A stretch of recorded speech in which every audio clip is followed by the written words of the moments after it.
Allahu Akbar, Allahu Akbar, Allahu Akbar, Allahu Akbar. Ashhadu an la ilaha illallah. Ashhadu an la ilaha illallah.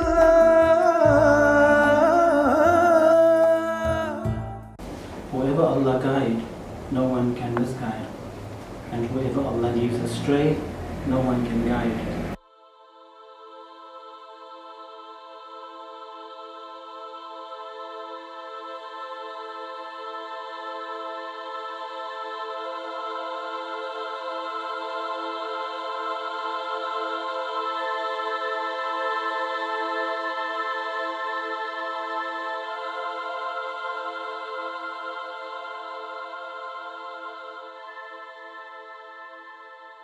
So why does Allah repeat this statement often in the Quran? To Allah belongs the dominion of the heavens and the earth and everything that is between it.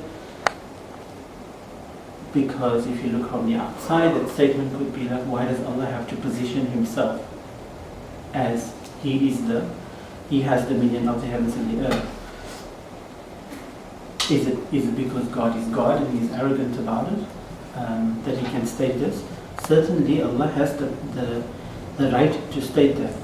But Allah often says in the Quran that what Allah states in the Quran is not for the benefit of Allah, because Allah doesn't need His creation needs Him.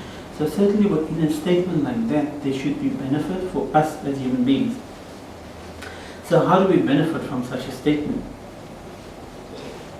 When we resign power or dominion or sovereignty, care and protection in the hands of Allah, it helps us to understand three things. One is, no matter what happens, Allah is at the beginning of it and Allah is at the end of it. No matter what happens, Allah's mercy encompasses those who resigns power to Him. And no matter what happens, Allah has probably planned it like that anyway. So when we have that kind of an attitude of saying that dominion and power and care and protection is in the hands of Allah, it is a tool for us to be able to manage those challenges in life.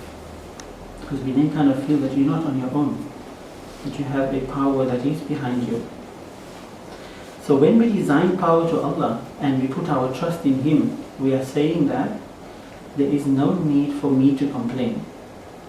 Whatever good befalls me is from Allah, as the Quran says, and whatever bad befalls me, I have to see how I have been instrumental in that process.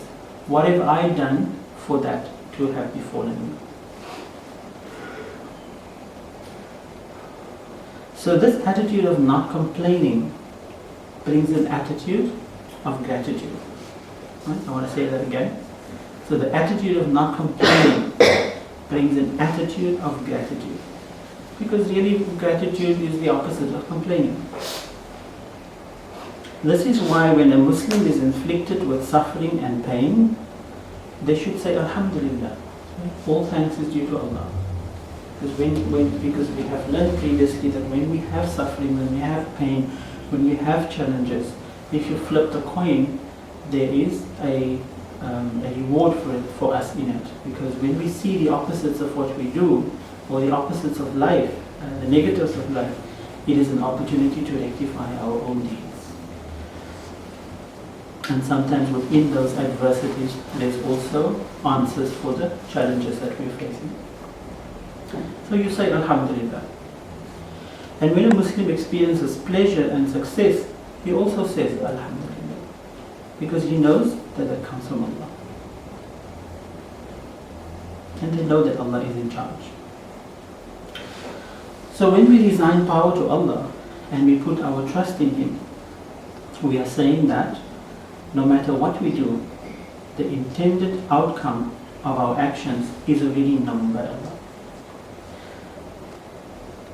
Now let's ponder over this for a moment and ask the question, if Allah knows everything and has planned everything, and everything that happens with His will and power, then why do we bother to do anything?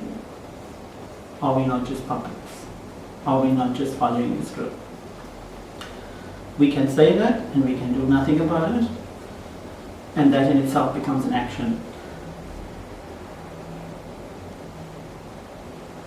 So what we have to remember is that taking no action is also an action, and that every action has a consequence. So if we do nothing, we get nothing. So does Allah know everything? Yes, He does. The entire universe is governed by laws that are created by Allah. So if Allah is the creator of every single law in the universe, then obviously He has to know how these laws will play out. If you follow the law, what will happen? If you don't follow the law, what will happen? So when we resign power unto Allah and we put our trust to Him, we are saying that there is no need for me to be depressed. If this statement holds true, then Allah is in charge, or that Allah is in charge, and you have faith in that, then depression is a state of faithlessness, right? Which is true. Because if you examine what is the thing that made you depressed, then it's probably somewhere along the line you've forgotten to give gratitude for the things that you really have.